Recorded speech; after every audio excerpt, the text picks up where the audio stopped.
वंदे मातरम दोस्तों, मैं गोविंद मालविया एक बार हाजिर हूँ राजस्थान अध्ययन सीरीज के सभ्यताओं के टॉपिक गणेश्वर सभ्यता के बारे में कुछ मैटर लेकर।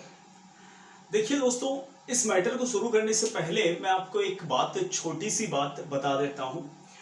हम जब भी कंपटीशन की तैयारी करते हैं तो अपन को पता नहीं होता कि उसमें से क्या मैटर करेगा, क्या मैटर नहीं करेगा। मैंने अपनी वर्कशॉप क्लास के अंदर सारा कुछ बता दिया है, कुछ बातें अभी भी पेंडिंग है, तो मैं वर्कशॉप नेक्स्ट क्लासेस के अंदर बताता रहूँगा बारी बारी से। लेकिन मैं वर्कशॉप क्लासेस से ज़्यादा प्रेफरेंसेस करता हूँ टॉपिक के साथ बताना, क्योंकि टॉपिक के साथ कोई भी चीज़ बताई जाती है कि इसमें क्या मैटर करेगा, क्या मैटर नहीं करेगा, वो सारी चीज़ें प्रॉब्लम करवाती रहती हैं। तो टॉपिक के साथ ही बताना ठीक रहता है। जरा देखिएगा, हमने गणेश्वर सभ्यता को अब तक जो आपने समझा जाना, वो गणेश्वर सभ्यता कहीं ना कहीं आपने सही तरीके से नहीं जानी है। कारण गणेश्वर सभ्यता मतलब सिर्फ हम गणेश्वर समझ लेते हैं। देखिए, जैसे मैं आहड़ सभ्यता में, आपने अगर मेरा वीडियो आहड़ सभ्यता वाला नहीं देखा है तो सबसे पहले उसको देखिएगा, सारा कुछ समझ में आ जाएगा कि मैं कहना क्या चाह रहा था। लेकिन हालांकि यहां पर मैं फिर से रिपीट कर देता हूं बात को।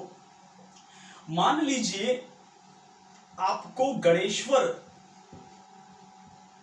आहड़, कालीबंगन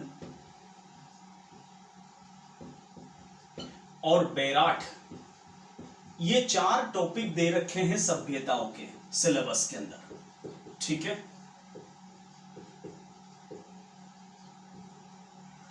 ये 4 टॉपिक दे रखे हैं, डेफिनेटली आपका दायित्व बनता है इन चारों को अच्छे से पढ़ के जाओगे।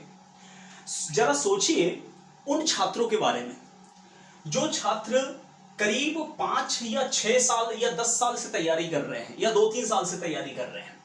वो छात्र तो इनको पूरा घोट के पी चुके होंगे, ठीक है। तो आप भी जानते हो कि करीब कोई भी कंपटीशन एग्जाम में करीब 10 से 12 लाख की भीड़ होती है, 10 से 12 लाख की एप्लीकेशंस आती हैं। अब इतनी सारी भीड़ को अगर छांटना है तो कहीं ना कहीं एग्जामिनेशन बोर्ड को कुछ एक्स्ट्रा परफॉर्मेंस करनी पड़ेगी। अब दे रखे हैं 4 ये टॉपिक, कालीबंगन, आहड़, गणेश्वर, बैराठ, ठीक है। जैसा कि सेकेंड ग्रेड के सिलेबस में दे रखे हैं, जैसा कि आपके थर्ड ग्रेड के सिलेबस में दे रखे हैं, जैसा कि पटवारी कांस्टेबल में भी मिलते हैं, ठीक है। लेकिन एग्जामिनेशन बोर्ड सीधा सा पूछ लेता है कि कुराड़ा कहां है। Option number 1 Nagaur, option number 2 Jaipur, option number 3 Sikar, option number 4 Jhunjhunu.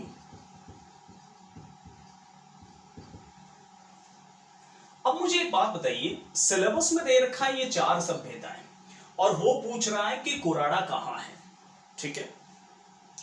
तो आप मुझे एक बात बताइए, क्या ये सिलेबस के दायरे में है?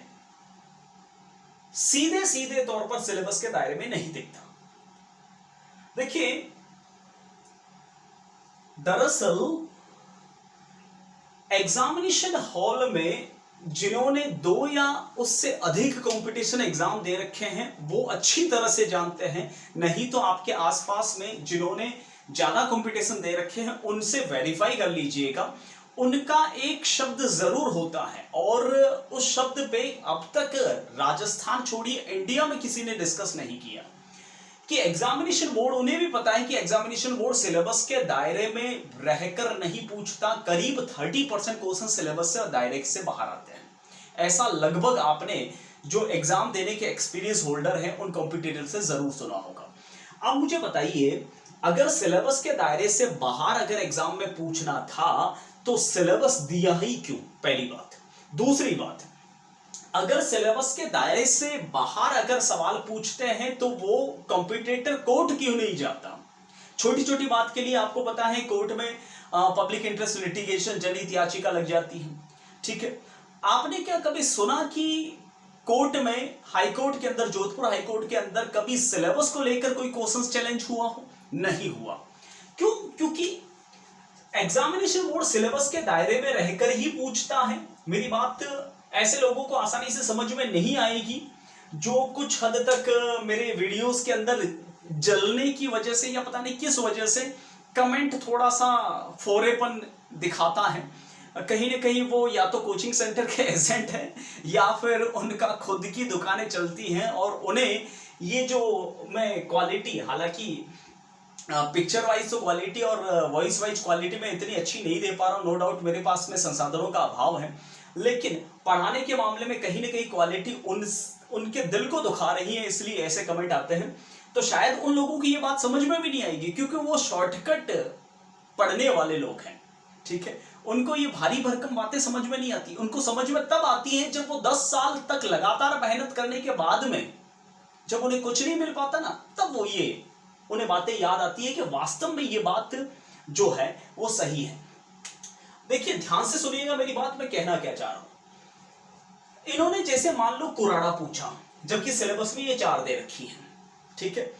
आपको भी पता है कि कोर्ट में ये मामला चैलेंज नहीं किया जा सकता, मैं आपको दावा करता हूं ये मामला चैलेंज नहीं होगा। रीजन, क्योंकि कुराड़ा का कहीं ना कहीं लिंक गणेश्वर सभ्यता से है, ठीक है। जैसे मैंने आहड़ सभ्यता, देखिए यहां पर शब्द क्या लिखा हुआ है, गणेश्वर सभ्यता, न कि गणेश्वर स्थल लिखा हुआ है। मान लो कि आपके सिलेबस में जयपुर दे रखा है, जिसका तात्पर्य सिर्फ जयपुर शहर नहीं होता, जिसका तात्पर्य होता है जयपुर जिला, यानी शहर तो उसका एक हेडक्वार्टर है, बात समझे। गणेश्वर तो एक केंद्र है उसका, लेकिन उसके आसपास सटे हुए जितने भी इलाके हैं जो कहीं ना कहीं गणेश्वर से लिंक रखते हैं वो भी उसके हिस्से हैं, इसलिए ये सिलेबस के दायरे के अंदर आएगा।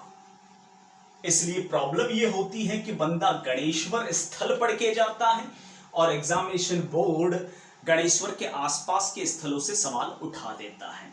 और आपको भी पता है, मैंने आहड़ सभ्यता में ये बात अच्छे से एक्सप्लेन की थी कि आहड़ अपने आप में सिर्फ आहड़ नहीं है, उसके आसपास सटा हुआ सारा इलाका आहड़ सभ्यता का हिस्सा है। जैसे मैंने बताया था, बालाथल हो गया, गिलुंड हो गया, नगरी हो गया, ओझियाना हो गया, तिपटिया हो गया, इसके अलावा पिंडलिया हो गया, मंडपिया हो गया, ये सारे के सारे, जावर, कपासन, खेड़ी, ये सारे के सारे स्थल आहड़ सभ्यता के हिस्से हैं।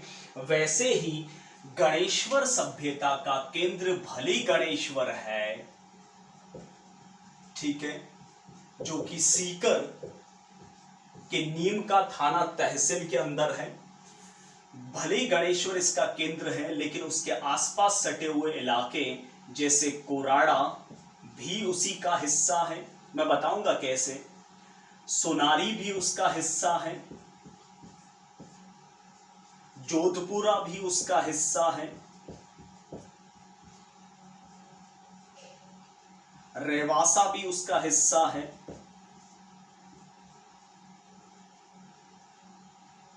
खेतड़ी भी उसका हिस्सा है,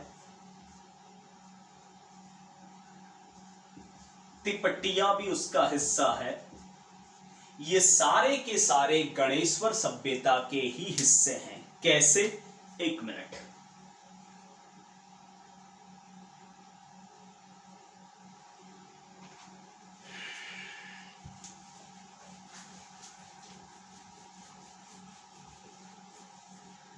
देखिए, आपने जरूर पढ़ा होगा कि गणेश्वर नीम का थाना तहसील खंडेला की पहाड़ियों पर स्थित है, जो उसका केंद्र बिंदु है, ठीक है। यूं मान लीजिए गणेश्वर एक मुख्य स्थल है और उसके आसपास सटे हुए जितने भी इलाके हैं वो गणेश्वर सभ्यता के हिस्से हैं, ठीक है। जैसे मान लीजिए जयपुर एक शहर है और उसके आसपास दूदू हो गया, ठीक है, उसके आसपास फुलेरा हो गया, उसके पास आसपास चोमू हो गया, उसके आसपास झोटवाड़ा हो गया। ये सारे के सारे मुझे बताइए क्या जयपुर के पार्ट नहीं है? It's a part of Jaipur city और not? Yes, it's part of Jaipur city. तो एग्जामिनेशन बोर्ड पूछ क्या रहा है? सिर्फ इतना ही तो पूछ रहा है कि झोटवाड़ा कौन से जिले में अवस्थित है, ठीक है।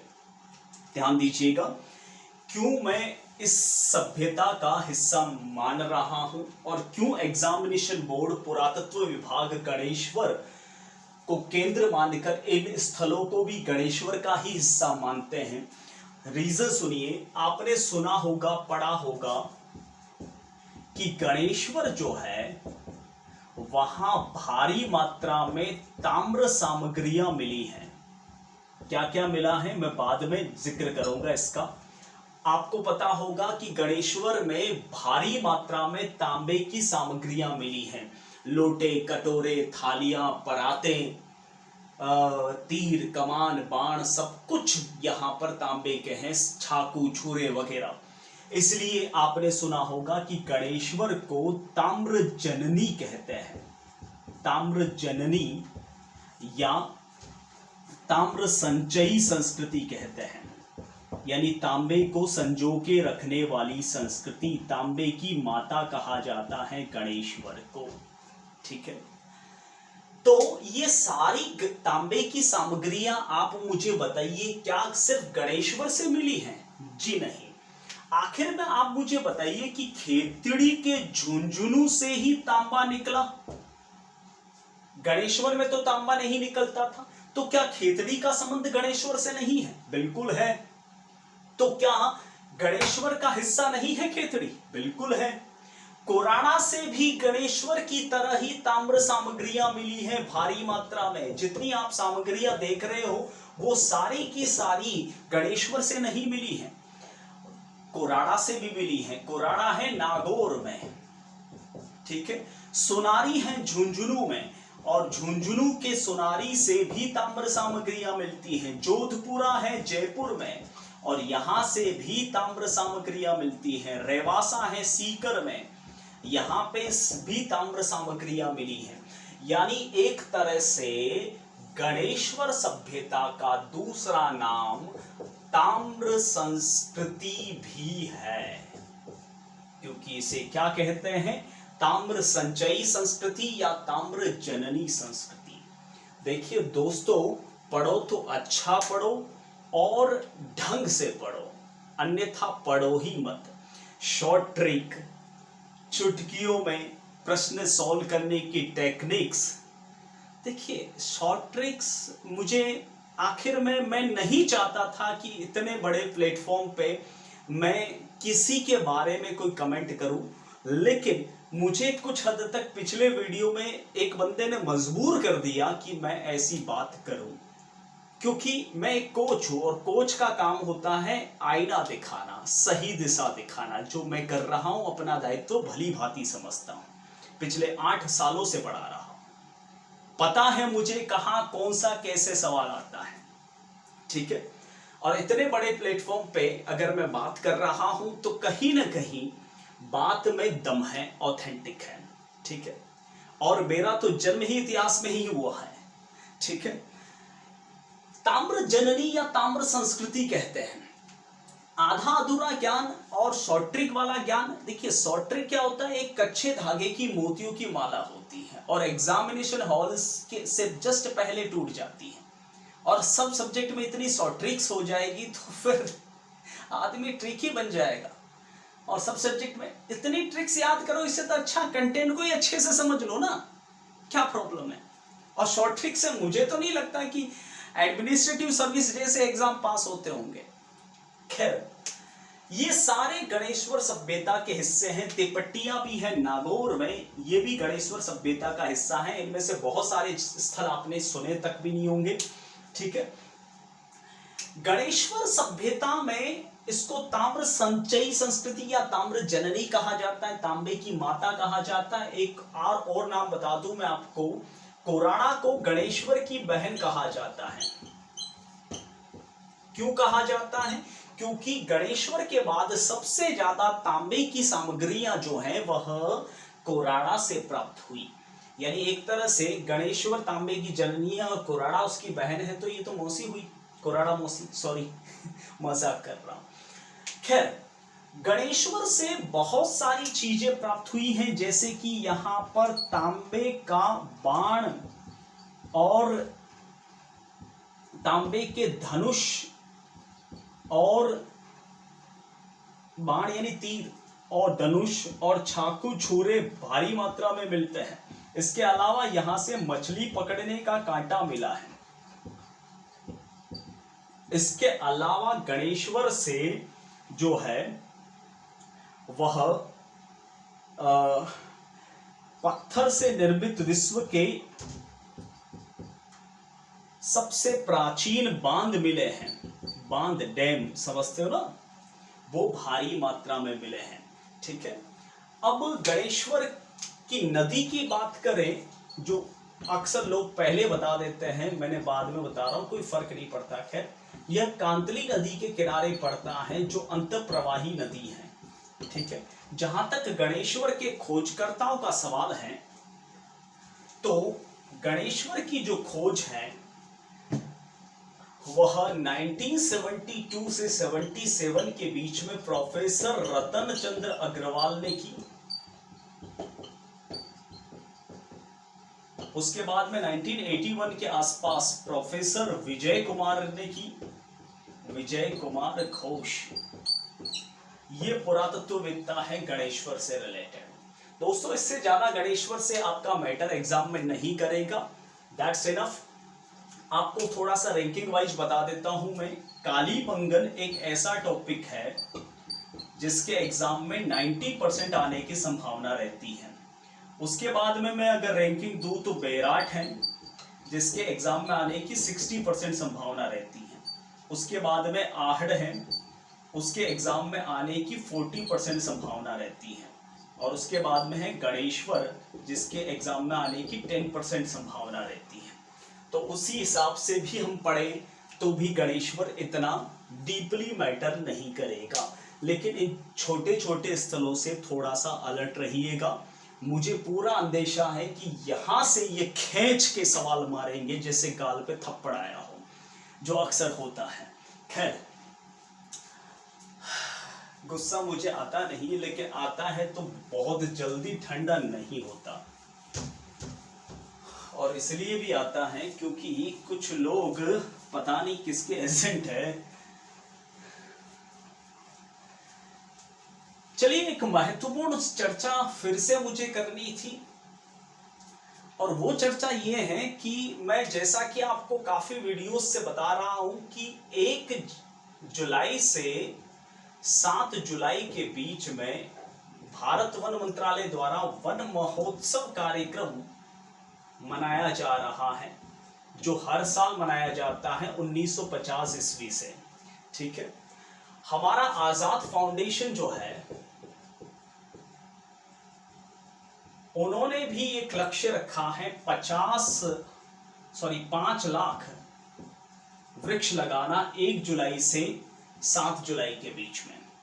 तो यूपी, बिहार, छत्तीसगढ़, दिल्ली, सब जगह पर आजाद फाउंडेशन की ओर से वृक्षारोपण कार्यक्रम किया जा रहा है। तो आप इस वृक्षारोपण कार्यक्रम के अंतर्गत बढ़ चढ़कर हिस्सेदारी लें। ज्यादा ना सही 1 वृक्ष खुद लगाएं, ज्यादा अपनी मर्जी से कितने भी लगा सकते हैं, और 1 वृक्ष किसी और को लगाने के लिए कहें। हम इस मुहिम में बढ़ चढ़कर हिस्सा ले रहे हैं, आपको भी लेना चाहिए। हमारे आजाद फाउंडेशन की वेबसाइट है, वहां पर जाकर अपना फोटो भी अपलोड कर सकते हैं। हम आपको सर्टिफिकेट भी प्रदान करेंगे उसके लिए। और एक बहुत ही नेक और बहुत ही अच्छा कार्य है जो करना चाहिए। हमें युवा हैं और साथ ही साथ देश के भावी कर्णधार भी हैं, और कहीं ना कहीं देश का भविष्य हमारे हाथ में है।